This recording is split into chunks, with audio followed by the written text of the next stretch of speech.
है उसका तो सम्मान करते हुए कम से कम इन सरकार में जो लोग बैठे वो बोलना चाहिए। तो प्रधानमंत्री जी कुछ भी कहते हैं, भाजपा का लोग हम बोलते हैं ना कि गोबर देख करके बोलेगा कि दो खाओ हलवा है। हमने निर्णय लिया था आरक्षण नहीं तो गठबंधन नहीं, गठबंधन नहीं तो वोट नहीं।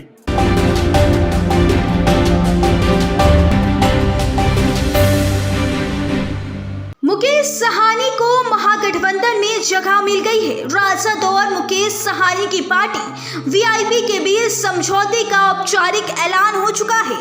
अब बता दें 3 सीटों पर बनी सहमति। जी हां, राजद ने वीआईपी को 3 सीटें देने का फैसला कर लिया है। राजद ने वीआईपी को गोपालगंज, झंझारपुर और मोतिहारी सीट देने का फैसला लिया है। तेजस्वी यादव और मुकेश साहनी साझा प्रेस कॉन्फ्रेंस में इसका ऐलान कर दिया है। देखिए इस पूरी रिपोर्ट में इसके आगे क्या कुछ कह रहे हैं नेता प्रतिपक्ष तेजस्वी यादव और मुकेश साहनी। जनता ने सबसे बड़ी पार्टी बनाई, हम लोग तो बीच में सरकार बना ली। तो जो जनमत है उसका तो सम्मान करते हुए कम से कम इन सरकार में जो लोग बैठे वो बोलना चाहिए। ऐसी बात होती तो बिहार की जनता हमको सबसे बड़ा पार्टी भूल जाती है। भाजपा लड़े ना अकेले, हिम्मत है। जिस दिन भाजपा को हिम्मत अकेले चुनाव लड़के दिखाओ। मोदी जी नीतीश जी को बोलते थे कितना गिरोगे कितना गिरोगे, डीएनए पे गाली डीएनए का गाली दी। नीतीश जी बोलते रहे कि मर जाएंगे मिट जाएंगे, लेकिन भाजपा में मिल जाएंगे, मिट्टी में मिल जाएंगे। कल भी मुख्यमंत्री जी ने क्या बोला, झूठ मूठ का चले गए थे। अब आप बताइए, झूठ भी नहीं लिया ना, अपने आप को झूठा भी मान लिया। खुद ही ऐसा बिहार आनंद मंडल जी को दीजिए भैया, हम लोग जिता देंगे। बड़े लोग हैं, कुछ भी बोल सकते हैं। अब उसमें हमको क्या टिप्पा टिप्पणी करना है। अब तक उन लोगों की बोली वही नकारात्मक सोच। हम लोग जब 17 महीने रहे, कितना बढ़िया बिहार था, केवल काम ही दिखता था। 5 लाख लोगों को नौकरी मिला, टाइम बाउंड्री के अंदर परीक्षा भी हुआ, लेकिन हम लोगों के जाने के बाद पेपर लीक हो गया। सिर्फ पेपर लीक हुआ, उसके बाद से कौन सा बताओ, जब से भाजपा की एनडीए की या फिर से वापसी हुई है सरकार में, एक काम बता दो जो किया हो। कितना महीना हो गया, कितना महीने से केवल भाजपा और जदयू के लोग, केवल हम ही लोग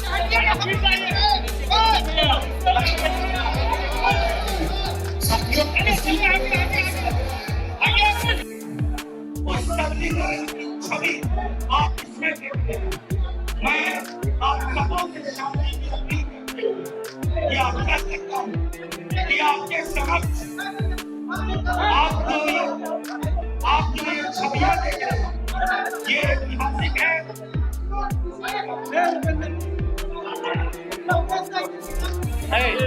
प्रेस के लोगों को जगह दे दीजिए। मैं आग्रह करता हूँ कि प्रेस कॉन्फ्रेंस आप प्रेस कॉन्फ्रेंस कवर करने के लिए आए हैं, पूरी शांति से और शिद्दत से इसको कवर करें। मैं पुनः एक बार दोहराता हूँ, ये ऐतिहासिक क्षण है। उस क्षण की परिस्थिति आप देख रहे हैं, यहाँ बैठे ये सिर्फ व्यक्ति नहीं है, ये धारा के प्रतीक है। और अपने आग्रह करूंगा हमारे माननीय नेता प्रतिपक्ष, जिन्होंने बिहार में 17 महीने के अंदर 17 साल को 12 साल वो, लेकिन कल प्रधानमंत्री जी ने एक शब्द भी परिवारवाद के खिलाफ नहीं बोला। और पहला चरण में जहां भी चुनाव हो रहा है, एनडीए अलायंस ने सभी परिवार वालों को ही टिकट दिया है। तो प्रधानमंत्री जी कुछ भी कहते हैं, भाजपा का लोग हम बोलते हैं ना कि गोबर देख करके बोलेगा कि दो खाओ हलवा है, समझे। तो प्रधानमंत्री जी की बात उन पे रही, लेकिन आपको अमित शाह जी से भी पूछना चाहिए और हम पूछना चाहते हैं कि भैया अब ये बता दीजिए जनता को कि प्रधानमंत्री जी वाला कौन कौन सा जुमला है। फिर बाद में मत बोलिएगा अरे चुनावी समय में तो जुमले बोले जाते हैं, लेकिन वो लोग जुमला बोलता है और हम लोग जो कहते हैं वो करके दिखाते हैं। हम लोग 17 महीने आए तो 5 लाख सरकारी नौकरी हम लोगों ने दिया। कल मुख्यमंत्री जी भी कह रहे थे, नौकरी का जिक्र कर रहे थे। बताओ, जो मुख्यमंत्री 2020 में कहता था कहां से पैसा लाएगा, असंभव है। आज उनको भी हम नौकरी की बात करवा रहे हैं कि नहीं करवा रहे, उनके हाथ से दिलवाए कि नहीं दिलवाए नियुक्ति पत्र। तो ये परिवर्तन है, यही फर्क भाजपा और महागठबंधन में है। हम लोग जो कहते हैं वो करते हैं। जेडीयू के 2 मंत्री परिवार के बेटे और बेटी चुनाव लड़ने के लिए वहाँ आतुर है, क्या छोड़िए ना, अब उनका अपना निर्णय। हम भाई देखिए, अल्टीमेटली तो जनता ना मालिक है, किसी को टिकट देना नहीं देना वो अलग बात है। अल्टीमेटली जनता चुनाव जीत के भेजती है, जिता के भेजती है। शुक्रिया, शुक्रिया, थैंक यू।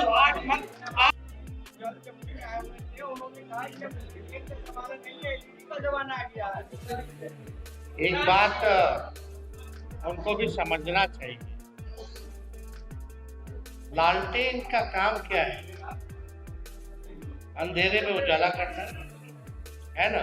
पिछली बार भी आपने देखा होगा, हमने कहा एक सीट लेकर जहर खा लेंगे लेकिन उस गठबंधन में नहीं जाएंगे।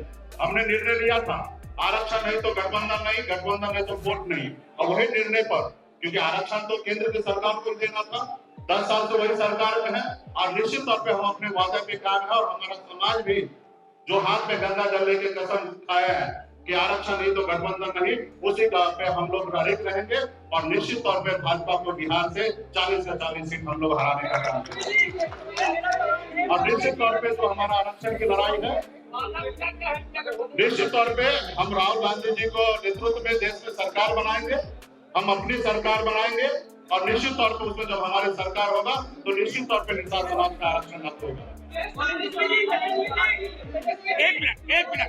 एक मिनट, इधर ये सारे सवाल एक तरफ से नहीं, इधर भी इधर लेने दीजिए। हाँ, फूल है, वो तो सबको फूल बना रहा है देश की जनता को, तो उसका क्या उपयोग? तो एलईडी का जमाना है, इसका जमाना है, लेकिन जरा मोदी जी अपने बगल में अपने साथी माननीय मुख्यमंत्री जी से पूछ लेते हैं कि दुनिया खत्म हो जाएगी, काहे ला बोलते वो किस बात पे बोलते हैं? क्योंकि जमाना हाईटेक हो गया है। उसी बात पे ना मुख्यमंत्री जी कहते हैं फोन ऑन मत चालू करो, फोन पे रहता है सब लोग, अब थोड़ा दिन में दुनिया खत्म हो जाएगा। तो सबसे पहले जो उनके साथी हैं उनको ना समझाना चाहिए उनको। तो ये सब बेकार की बातें, असल बात क्या थी? हमारे प्रेस कॉन्फ्रेंस में राष्ट्रीय जनता दल के सभी नेतागण, हमारे बीजेपी पार्टी के सभी वरिष्ठ नेतागण, नेता प्रतिपक्ष हमारे प्रताप यादव जी और तमाम हमारे मीडिया के दर्शक, आप सभी को बहुत बहुत धन्यवाद। आज हम लोग महागठबंधन, इंडिया गठबंधन के पार्ट हम लोग बने हैं और निर्णय यही है कि आगे लड़ाई लड़ना है। हम लोग हमेशा लालू प्रसाद यादव जी के विचारधारा को मानने वाले लोग, गरीब पिछड़े समाज में जन्म लिए, संघर्ष के बदौलत आज हम लोगों ने अपनी मुकाम को हासिल किया है। और जब मैं मुड़ के देखता हूँ तो हजारों समस्या हमारे परिवार में, हमारे लोगों के बीच में है। वो समस्या को दूर करने के लिए बॉम्बे के ऐशोआराम जिंदगी को छोड़कर मैं बिहार आया, अपने लोगों के लिए लड़ाई लड़ने लगा, आंदोलन किया। आंदोलन से हमने एक पॉलिटिकल पार्टी बनाया और आपने देखा कि किस तरीके से हमने संघर्ष करने वाले लोग, हम अपने सर उठा के जीने का हमने निर्णय लिया था। और आपने देखा कि भाजपा ने किस तरीके से हमारे विधायक को खरीद लिया, हमारी पार्टी को तोड़ दिया। हमारे सहयोग से बिहार में सरकार बनाई, उस सरकार से हमें बाहर कर दिया और अब पिछले 2 सालों से संघर्ष में कर रहा हूँ। गांव-गांव में घूमकर अपने लोगों को जागरूक कर रहा हूँ कि अपने अधिकार के लिए लड़ाई लड़िए। हमारी लड़ाई है कि जब देश एक है, संविधान एक है, देश के प्रधानमंत्री एक है, तो हमारे साथ अन्याय क्यों? जब बंगाल में निषाद समाज के सभी उपजाति, चाहे बिंद हो, बेदार हो, मुनिया हो, मलाह हो, चाहे हो, पियर हो, बनपर हो, पुरी हो, तमाम निषाद के सभी उपजाति को आरक्षण एसटी का मिल रहा है। आप दिल्ली चले जाइए, वहाँ पे निषाद समाज के सभी उपजाति को आरक्षण मिल रहा है और बिहार या उत्तर प्रदेश, झारखंड में नहीं मिल रहा है। कई बार भारतीय जनता पार्टी के शीर्ष नेतृत्व ने कई बार उन्होंने वादा किया कि हमारे सरकार बनेगी, हमारे साथ दीजिए, हम आपको आरक्षण देंगे और कई बार हम लोगों ने उनको मदद किया। लेकिन जब उनकी मजबूरी होता है तो हर तरह की बातें करते हैं और जब उनकी समस्या दूर हो जाता है तो भूल जाते हैं कि मल्ला का बेटा का भी कोई समस्या है, उसको दूर करेंगे। इसलिए हम लोग लड़ाई लड़ रहे हैं। पूरे यूपी, बिहार, झारखंड में अपने लोगों को जागरूक किए। हर लोगों ने हाथ में गंगा जल लेकर संकल्प लिया कि हम अपने आने वाला पीढ़ी के लिए, अपने बच्चे के भविष्य के लिए संघर्ष करेंगे। जैसे हमारे पूर्वज ने कभी इस देश को आजादी दिलाने के लिए संघर्ष किया, उसी तरीके से संघर्ष करेंगे और आज हम भी उसी रास्ते पे चल रहे हैं। हमने बिहार में तमाम हमारे कर्पूरी ठाकुर जी हो, हमारे लालू प्रसाद यादव जी हो, स्वर्गीय श्री पासवान जी हो, हमने सबको देखा। अपने लोगों के लिए, अपने हक अधिकार के लिए उन्होंने संघर्ष किया और मैं भी वही रास्ते पे चलने के लिए आज हम इंडिया गठबंधन में आए हैं और निश्चित तौर पे 2024 का जो चुनाव होगा उसमें आप सभी को और देश के सभी लोगों को ने बिहार का जो रिजल्ट आएगा उसमें चौंकाने वाला रिजल्ट होगा और मजबूती से हम लोग लड़ेंगे। 40 से 40 लोकसभा सीट पर हम लोग काम करेंगे और 40 से 40 जीतने का हम लोग काम करेंगे ताकि देश में जो आज खास करके मोदी जी ने हर साल में 2 करोड़ लोगों को रोजगार देने का जो निर्णय लिया था, आज कहीं ना कहीं 2 लाख भी नौकरी उन्होंने देने का काम नहीं किया। आज हमारे लोग पढ़ लिख कर घूम रहे हैं, उनको नौकरी नहीं मिल रहा है और खास करके ये कौन लोग हैं? ये SC, ST, OBC के लोग, अति पिछड़ा समाज के लोग हैं। आज हमारे बच्चे बीमार पड़ते हैं तो उसके घर में परिवार के पास पैसा नहीं होता है, उसको सही हॉस्पिटल में जाके इलाज कराए। आज हमारे लोग इलाज के अभाव में बच्चे को दम तोड़ते हुए देख लेता है और उसके बच्चे के लिए कुछ नहीं कर पाता है।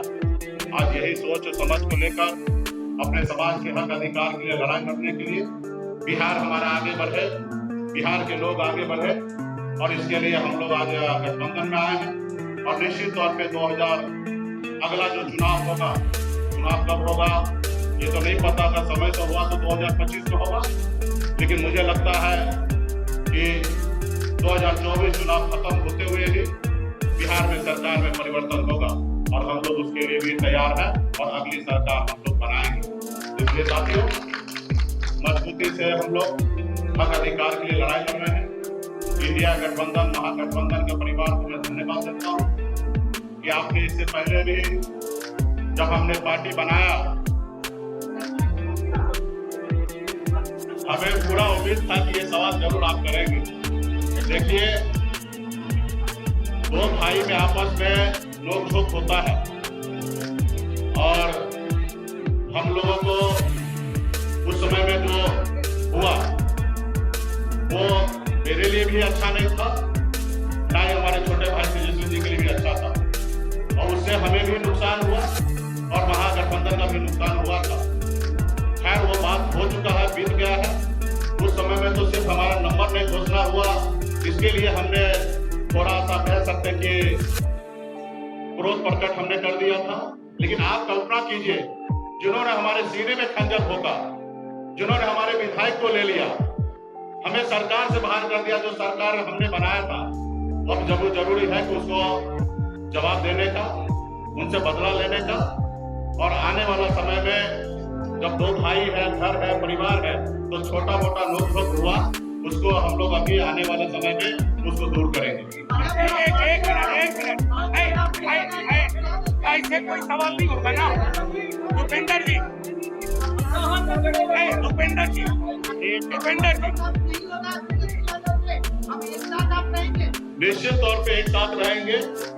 हम वो नीतीश जी के जैसे नहीं कहेंगे कि मिट्टी में मिल जाएंगे और फिर कहीं नहीं जाएंगे। हम साथ हैं, हमेशा साथ रहेंगे और आगे इन लोकसभा सीट पे चुनाव लड़ा और आज भी आपने हमें साथ दिया, अपने गठबंधन में आपने जगह दिया। 3 लोकसभा सीट पर वीआईपी पार्टी लड़ेंगे और 3 ही नहीं 40 सीट हम मानते हैं कि हम लोग मजबूती से लड़ेंगे। तो तमाम हमारे महागठबंधन इंडिया गठबंधन के तमाम साथी को धन्यवाद देता हूँ कि इस गठबंधन में हम लोग आए और आगे सामाजिक न्याय के लिए लड़ाई हम लोग लड़ते रहेंगे।